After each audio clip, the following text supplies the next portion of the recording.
আসসালামু আলাইকুম। এশিয়া কাপে বাংলাদেশ দলকে নেতৃত্ব দিবেন লিটন কুমার দাস।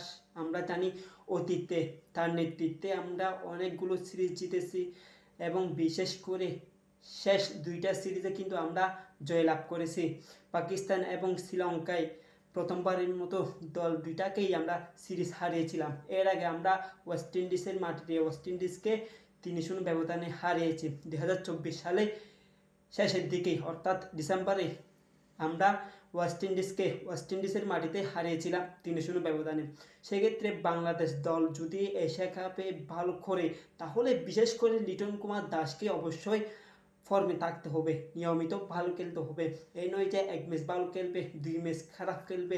এমন হলে কিন্তু এশিয়া কাপে বাংলাদেশ দল মোটেও ভালো খেলতে পারবে না, কারণ তার নেতৃত্বেও কিন্তু বাংলাদেশ দল এশিয়া কাপ খেলবে।